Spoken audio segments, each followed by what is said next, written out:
How's life? I don't know.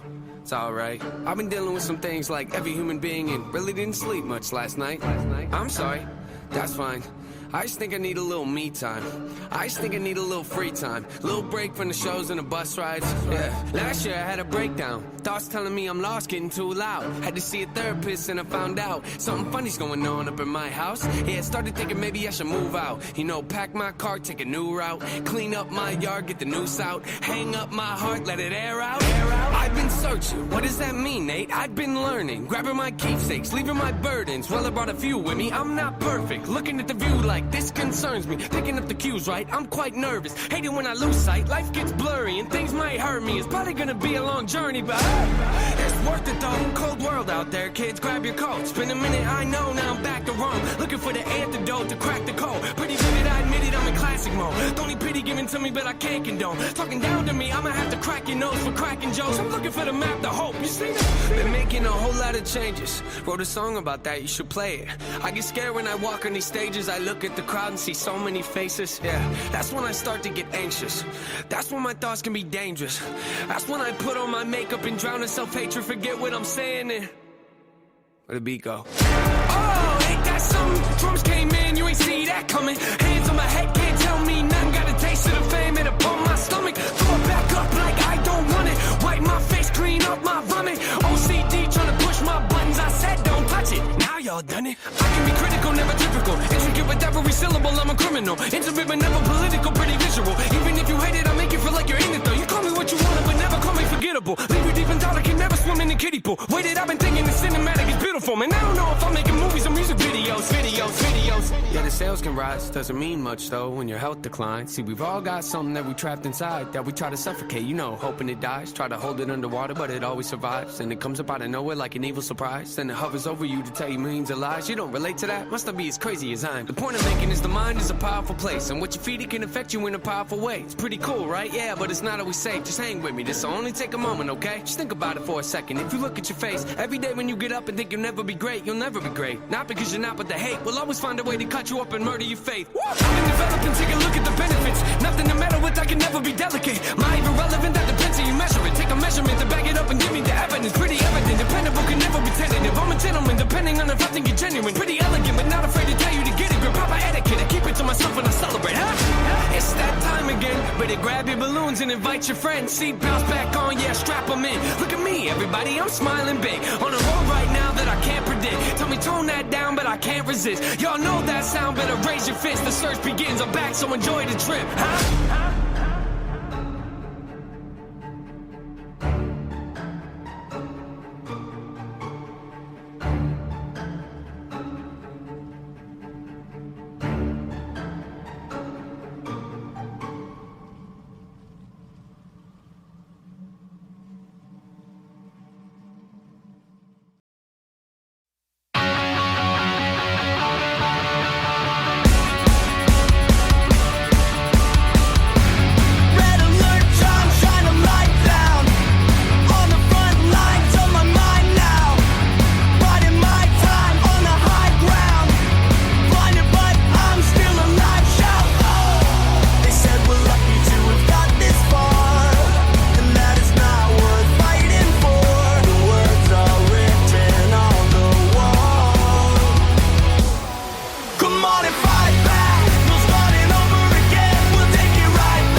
Starting over again, we'll take it right back. From the ones we're again, it's time to rise up.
If you smell what The Rock is cooking. The Rock says, The Rock says, The Rock says, The Rock.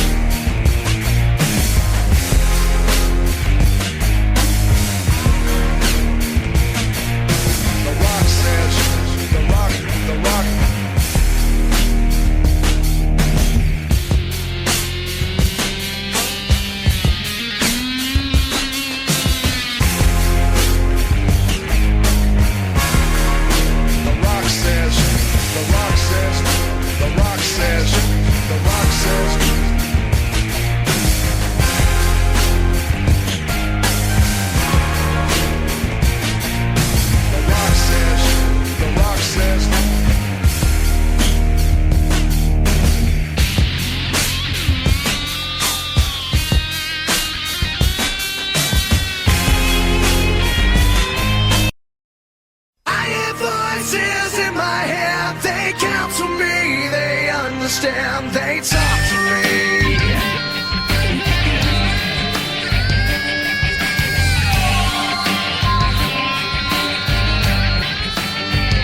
You got your rules and your religion, all designed to keep you safe. But when rules start getting broken, you start questioning your faith. I have a voice that is my savior, hates to love and loves to hate. I have a voice that has the knowledge and the power to your fate.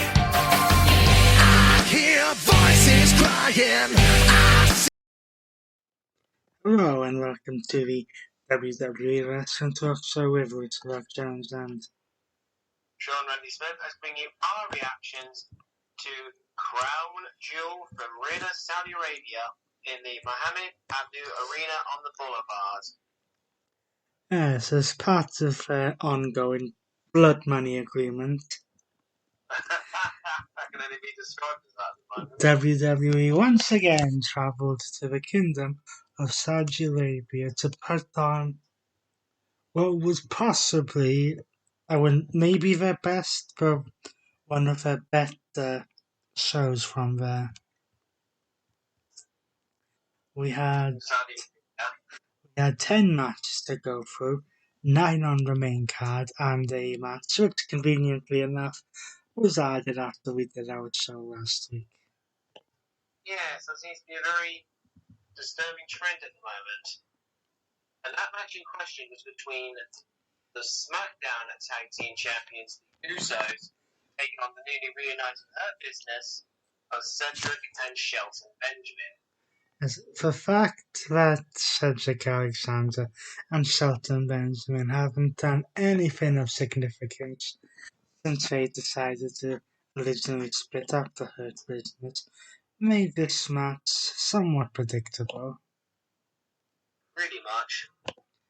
And the ultimate winners of this match would be Usos. And slight spoiler alert, this would not be the last we would see of Usos.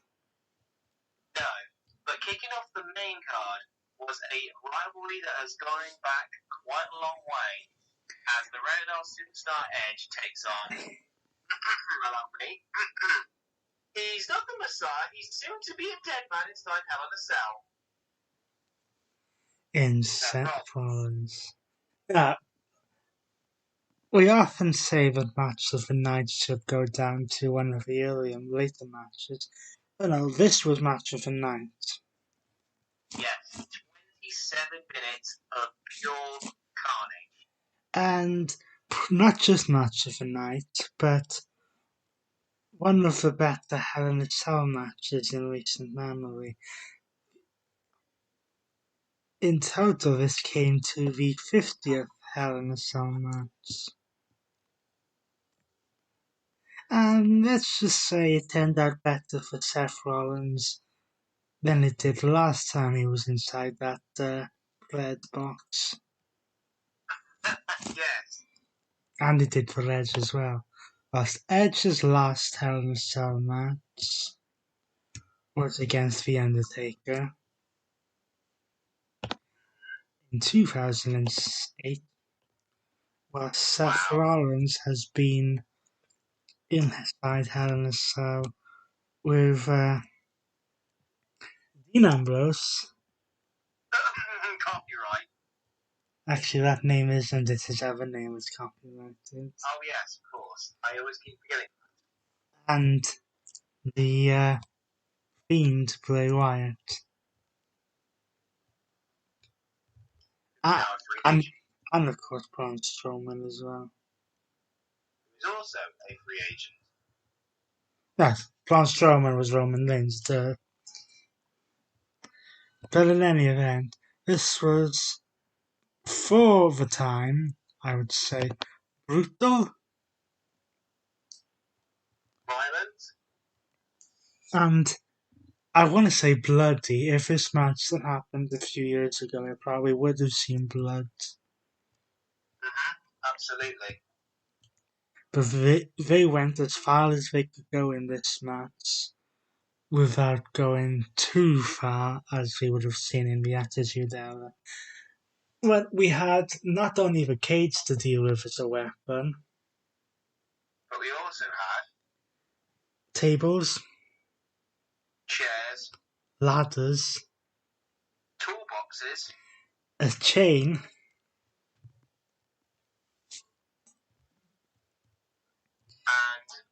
and the steps. It was almost like everything but the kitchen sink. pretty much. After hitting Rollins with a spear and execution, Edge was not able to get kicked out. Rollins was able to kick out. Rollins had to resort to a steel pipe, a pedigree. He managed to nail the stomp onto Edge, but Edge kicked out. At the count of two. And in the dying moments, Of this matchup. Rollins would wrap a steel chain round his foot and was going to go for another stomp onto a steel chair. Only for Edge to ram the steel chair in the crown jewels. Literally. Pun not intended. Definitely not intended. Then he would deliver super kicks in the style that Rollins does. And would ultimately stomp Rollins into the steel chair and get the 1-2-3 and end this on a 2-1 victory to Edge. The overall series between the two men. And it's not often we see someone lose by being hit with their own finisher. In such a brutal way. After that, they decided to calm things down slightly by giving the Saudi Arabia audience something to cheer about when Mustafa Ali went head-to-head with the hometown boy, Mansoor. Now don't forget, before this match, not too long ago, these two men were tag team partners. Yes, but every tag team doesn't end well at some point. True. Let's not go too far into detail with this. Probably because they were in Saudi Arabia, Mansoor wins this match. Pretty much. And but after the match, Mustafa Ali didn't take too kindly to this loss. No, and was then confronted by this Olympic silver medalist, who also happened to be from Saudi Arabia. Who, to put things bluntly, kicked Mustafa Ali's head off. And then the next night on SmackDown, Mansoor and Ali would have a rematch, which Mansoor again won. Pretty much, let's just move on quick before we say something else. First of 4 title matches came up next.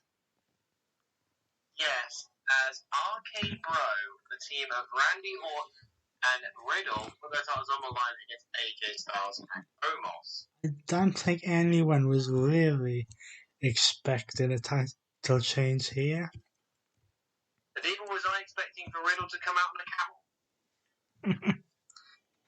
But this was yet again a case of taking Omos out of the equation. Because in the end of the match, after I would say a fairly decent tag team match overall, even though I think Omos doesn't quite know how to actually act. Randy Orton countered a phenomenal forearm in midair with an RKO. It is, and it was glorious. Who do you think you are, Bobby Roode? We'll get on to that momentarily. And then Riddle would hit the floating bro onto Styles to retain the titles. Now, there was supposed to be a rematch between the two teams again on Monday Night Raw, but for some strange reason that never happened. Yes, they just did a triple threat tag team match in which the Dirty Dogs would win to get a title shot later in the show, with a little bit of assistance from Omos. But in the end, it made no difference because still tag team champions. Okay, bro. Now, this next match is to crown the very first Queen's Crown Tournament winner, as Zelina Vega takes on Doudrop, aka Piper Niven. This whole Queen's Crown, in theory, sounded good, but I think it's been executed badly. And the eventual winner, we won't go into detail because this match wasn't that long. No, it was around 5 minutes in length. After managing to hit Doudrop with a cold red, Zelina Vega wins the match and is apparently attempting to change her accent. Yes, British accent. Excuse me, what? Next was a no-holds-barred Falls Count Anywhere match, in which the almighty Bobby Lashley would go one-on-one with Oldberg. Sorry, I mean Botsberg.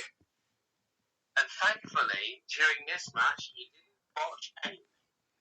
Oh, but I think Bobby Lashley may have taken some advice from Seth Rollins because he gets a chain wrapped around his fist. Yes, he does. Then nails Goldberg. Then we get some steel chairs. The Hurt Business attempts to get involved when Bobby Lashley says enough of this.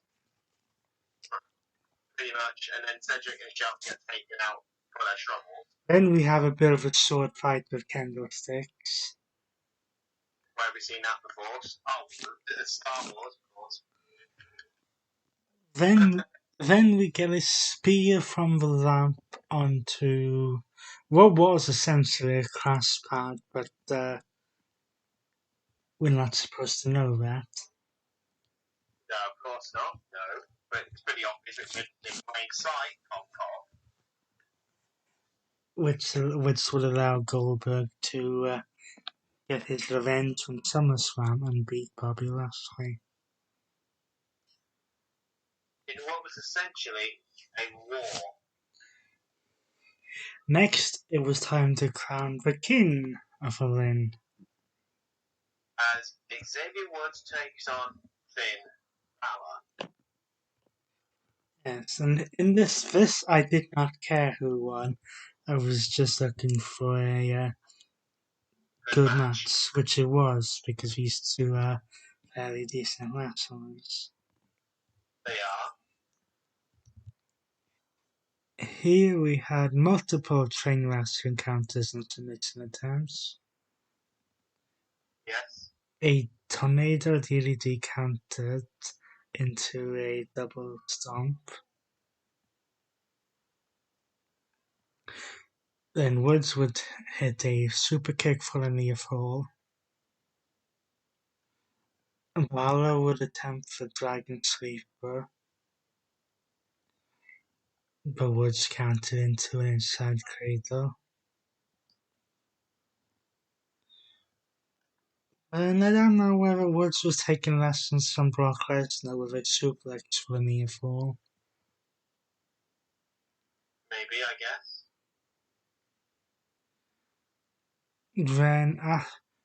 Then after the first elbow attempt, Woods missed, allowing Balor to hit the coup de grace. Or missed the coup de grace. And then Woods would hit the diving elbow to become king of the ring. I hate to say that this has been predictable, but for the whole way that Woods has been almost stalking the King of the Ring crown, you kind of figured that this was going to go this way. We did kind of predict that was going to happen. Another match, kind of predictable but entertaining, was the WWE Championship match. As Big E puts his championship on the line, to be Downs, Drew McIntyre. Yes, now that Lashley is no longer champion, McIntyre can challenge for the title, but due to the fact that he'd been drafted to SmackDown, we kind of knew that McIntyre wasn't going to win, because then that would involve switching titles, and goodness knows we had enough problems with switching titles as it was, which we will get into in a moment. Yes. Keep your ears into this one, because that one's going to be fire. And after a fairly decent back and forth match, Big E managed to hit a big ending after McIntyre missed the Claymore to retain the championship. And there was I wouldn't say show, but there was sort of a glance of respect at each other. Yeah, pretty much. Then we go to the triple threat match for the SmackDown Women's Championship. As the man, Becky Lynch, puts a SmackDown Women's Championship on the line against Bianca Belair and Sasha Banks.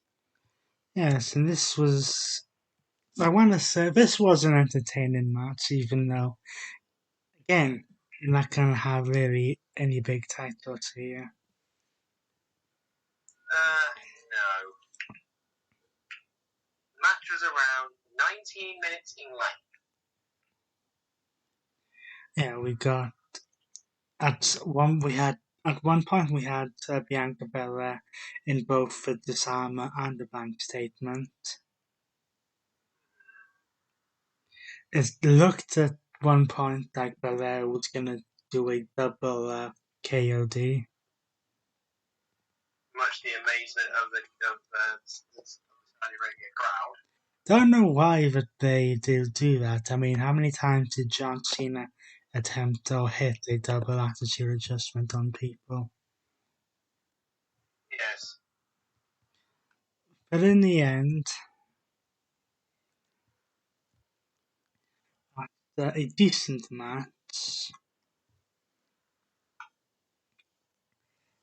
Belair did hit the KOD onto Becky Lynch, except he was thrown out of the ring by Sasha Banks, which was left just enough time for Lynch to catch Banks into an inside cradle, and with slight assist of leverage from the ropes,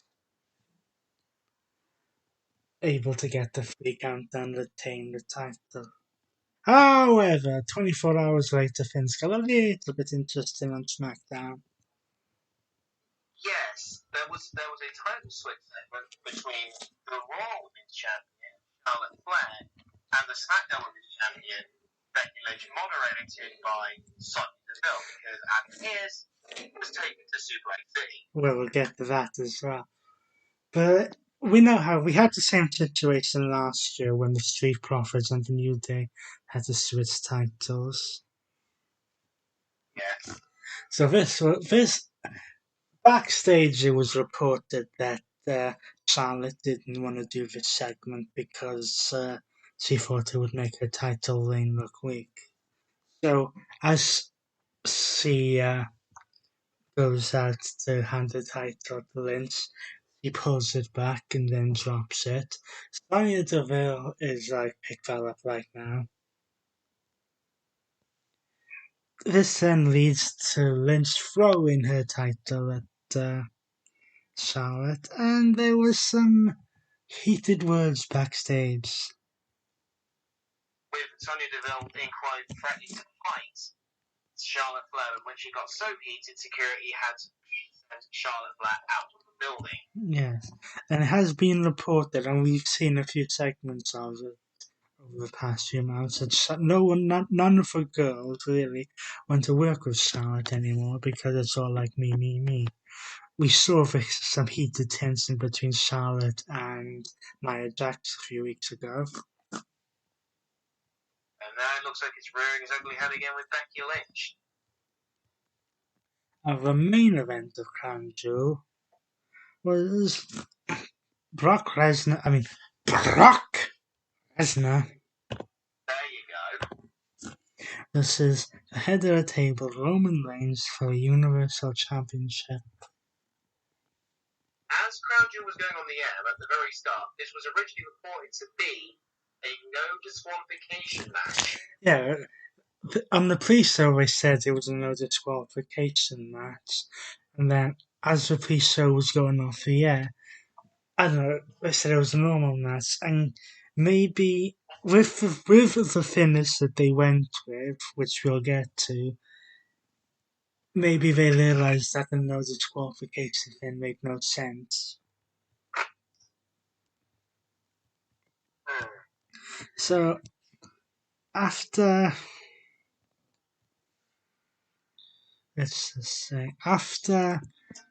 several Superman punches and a few trips to Suplex City, Quite a few times, Roman Reigns. Hello, welcome to Suplex City.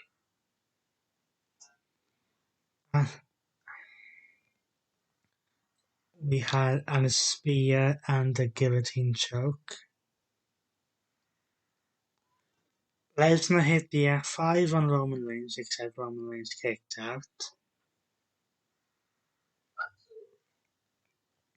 The second time he hits an F5, except it knocks down the referee. And immediately when that happens, I'm sitting there watching the show thinking, okay, where are the Usos? And as soon as we were thinking that, guess what happens next? Usos show up. So they super kick Lesnar. Paul Heyman then slides the Universal Championship into the ring. Not to anyone specifically, just slides into the ring in between Roman and Lesnar. So there's a bit of a tug of war incident. Reigns is the one who manages to get his hands on the title. He nails Lesnar with it. He goes for the cover. A new referee comes down. 1, 2, 3. Roman Reigns is still the Universal Champion. However, on the flight back from Saudi Arabia to the USA, Brock Lesnar was pissed. Yes. he sends out a tweet saying that as soon as he arrives on SmackDown, he's going to beat the living hell out of Roman Reigns. So SmackDown opens with Roman Reigns coming to the ring, basically saying that he doesn't think that Lesnar is there, and that there's like no one left to beat. As he's about to leave, Lesnar's music hits. He gets the living daylights beaten out of him. The Usos attempt to get involved. No avail this time. Lesnar then grabs a camera and attempts to smash Reigns' head in. This is when Adam Pearce decides to send down referees and wrestlers. But that didn't work either. No. But as Roman Reigns manages to get out of the situation, Adam Pearce decides it's a wonderful idea to suspend Brock Lesnar. Then we must stress this, a kayfabe suspension. And Adam Pearce is then F5'd not once but twice. Now, we do know that this is like being done probably to keep Brock Lesnar off of TV, I would say, until Royal Rumble time or closer to WrestleMania, which is probably where they will pick this feud back up again. So let's run you through the Crown Jewel card one more time. In the pre-show, the Usos defeated the Hurt Business. Edge defeated Seth Rollins inside Hell in a Cell. The hometown hero Mansoor defeated Mustafa Ali. Arcade Row retained their Raw Tag Team titles against AJ Styles and Omos. Zelina Vega defeated Doudrop to become the first Queen's Crown winner. Goldberg defeated Bobby Lashley in a no-holds-barred Falls Count Anywhere match. Xavier Woods defeated Finn Balor to become the 2021 King of the Ring. Big E retained his WWE Championship against Drew McIntyre.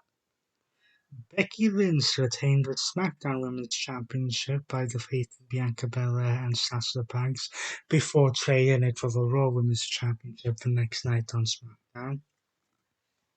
And Roman Reigns retained his Universal Championship by defeating Brock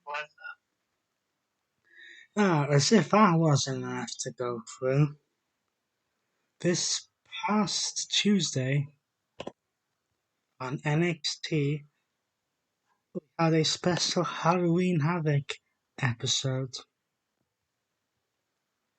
And we have six matches. Right now. Yes, in a scary way to hell ladder triple threat match. Basically a triple threat ladder match. Yes, pretty much. Toxic Attraction defeated Io Shirai and Zoe Stark along with Indy Hartwell and Persia Pirotta. to become the NXT Women's Tag Team Champions. Joe Gacy defeated Malik Blade. Roderick Strong along with the Diamond Mine defeated and Sage Owens. And in a Chucky's Choice trick or street fight for the NXT Women's Championship, Mandy Rose defeated Raquel Gonzalez to become the new NXT Women's Champion with a big assist from a hooded figure hitting Raquel Gonzalez in the back with a shovel, which turned out to be Raquel's former tag team partner, Dakota Kai. It looks like their situation is far from settled after the guy turned on Gonzalez, and Gonzalez beat Kai at TakeOver 36. And then, in a possibly slight surprise match, Tommaso Ciampa defeated Braun Baker, or should we say, Braun Steiner for the NXT Championship. And also in a Lumberjack Lantern tag team match, basically a Lumberjack match for the NXT tag team titles, Imperium won the championship by defeating MSK. Oh yeah, I knew there was something else forgetting. Yes. Yeah, Imperium now are 2-time tag team champions, and the MSK seem to be going down in the eyes of the NXT universe. Now, whether we'll have specials like this all the time now, we don't know, because there are rumors going around that WWE maybe can, also I say Vince McMahon, may have given up on takeovers. And judging by the fact that practically all of WWE's pay-per-views for 2022 seem to be on Saturdays, one that not surprise me at all, unless they want to put takeovers on Sundays. And also in NXT 2.0, Toxic Attraction now run the women's division. Yes, they have taken over the women's division, and they're almost becoming what I would call the female version of Evolution. Pretty much. So that about does it for our Crown Jewel post-show and the Halloween Havoc. Yes, so our next two shows will be from a different company, And the second one, and then we will have also the same day as the second one from that company. We'll go back to WWE for the Thanksgiving tradition known as Survivor Series, or in video game form, SmackDown vs. Raw. so until then, he's been Released for Lock Jones, and he's been Sean Randy Smith, and we will see you soon. I think I put that at the end there. Oh,